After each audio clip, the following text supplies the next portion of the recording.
But I think one of the reasons why these people have this deep-seated anger and resentment is there's a bunch of people out there that have these lives that are deeply unsatisfying, because I think there are so many people that are working all day long doing something that is deeply unsatisfying and almost painful. Yeah, soul killing. Soul killing. Yeah. They're stuck in traffic all day, and then they're stuck in a cubicle after that. They relish the time to take a shit in the bathroom and look at their phone. I mean, they literally do that. That's a highlight of someone's day. They get in traffic on the way home. They get home after that, they're watching television, and they're You ever notice that some people seem to want to hang on to stuff that is bothering them? They're forever talking about it. They don't want to let it go. They've had a failure at something and it's dwelling. They can't get over it. They just can't get over it. Or somebody said something nasty to them. They don't want to let it go. Do you know what we should do? We should ask ourselves, everything that happens, is this serving you? Is this serving you? And if it's not serving you, get rid of it. You don't want anything in your life that's not serving you, that's not causing you to grow, that's not adding to the quality of your life. I don't care what it is. You will find some people, they just hold on to bad stuff. They hold on to problems. They don't want to seem to let it go. And that adds more problems. Whatever you focus on grows. The only thing that can grow is the thing you give energy to. Why would you hold on to anything that's not serving you? How bad does it have to get? I mean, to what denominator, to what lowest level do you have to reach before people really make up their mind to change? My message is, why wait? I mean, when you're feeling so altered emotionally, you feel so bad, that's the moment you could actually see yourself for the first time, because you're not answering your cell phone, you're not responding to all your texts, you're not watching TV, you're not going out to dinners, you're not calling people back. Something's altered in you, and you're starting to become self-aware, right? I dare you to analyze yourself first, your company first, your character, your behavior, your work ethics. I dare you to analyze it and see if there's any change you can make. See, you cannot manage time, but you can manage activity. You can manage your activities. Make certain that what you're doing really makes a difference. Make certain that you're spending your time on activities that are productive, that are taking you in the direction of your goal. If you think about the person that you want to become, what's that person do every day that you don't do right now?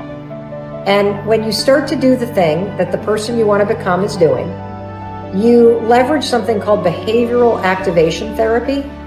And that is a whole body of research that says when you act like the person you want to become, it's the most powerful way to change a habit.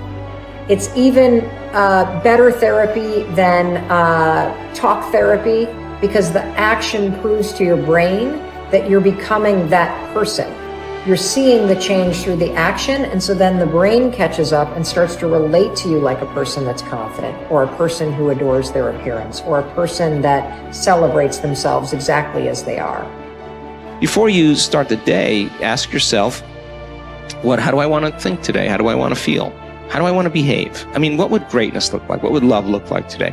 What could I do that would be really cool for me at the end of the day? Say, wow, so I had a good day today. What would make me feel that way?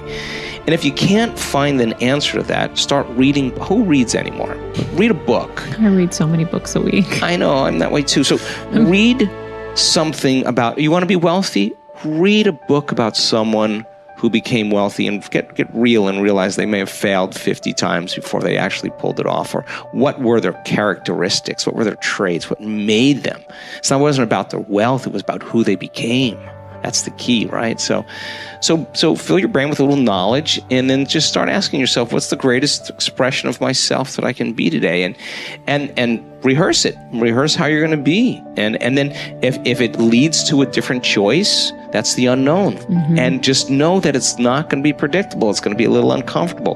That's where the magic happens. If you can stay relaxed and awake in the unknown, things get pretty exciting. When you're back to the known, you're back to the familiar. Don't expect anything to change in your life. And if you say it's that person or that circumstance, you defaulted and went back to the program of the victim, allowing your outer environment controlling your thoughts and feelings. If you truly do this well, This is what I discovered.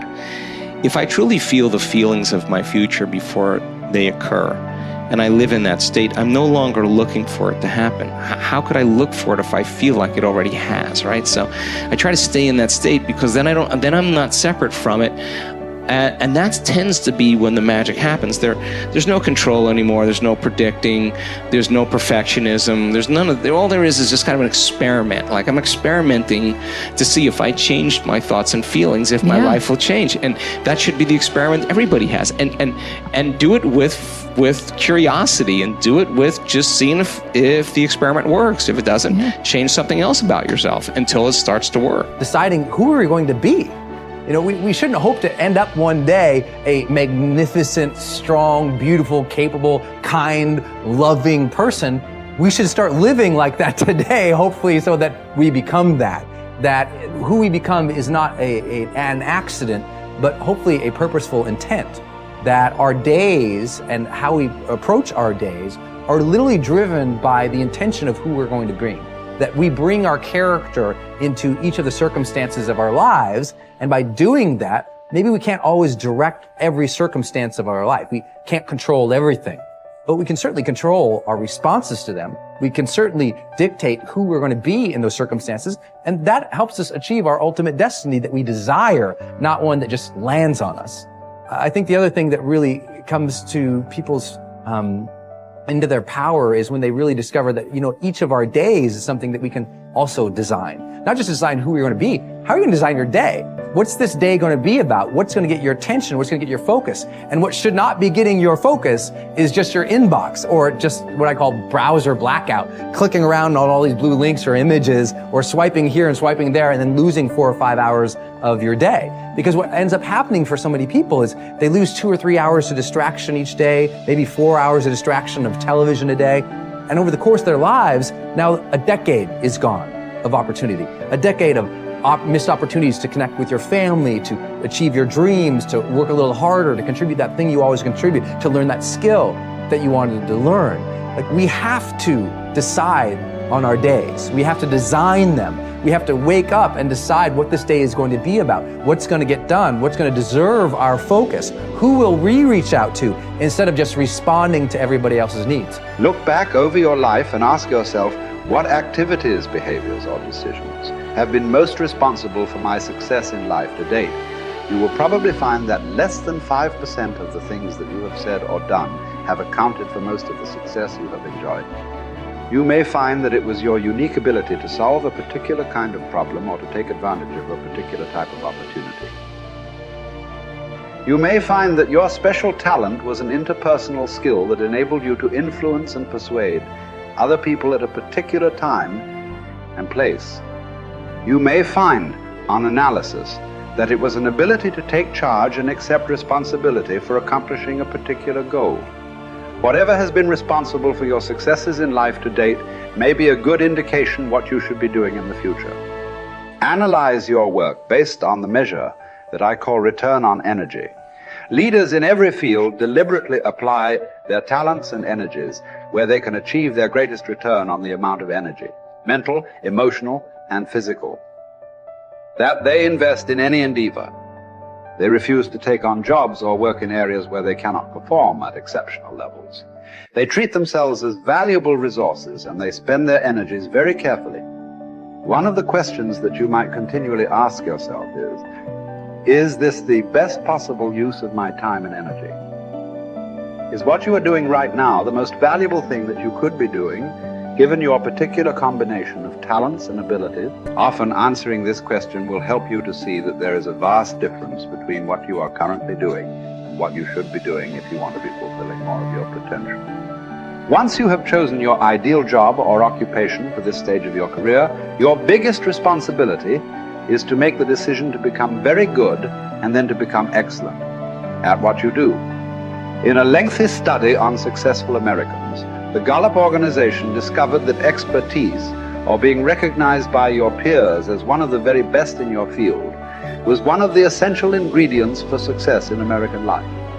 We said before that self-confidence comes from positive knowing rather than positive thinking. It is only when you know that you are outstanding in your chosen field that you really feel terrific about yourself, and that you enjoy high levels of self-confidence. Men and women who are good at what they do and who know that they are good at what they do are very different from those who are only average. They walk and talk and dress and behave differently. They have an attitude of assurance and certainty about themselves that causes them to stand out in any group. They have a deep down sense of self-worth and self-confidence that is evident to everyone around them. The quality of a person's life is in direct proportion to their commitment to excellence, no matter what their chosen field.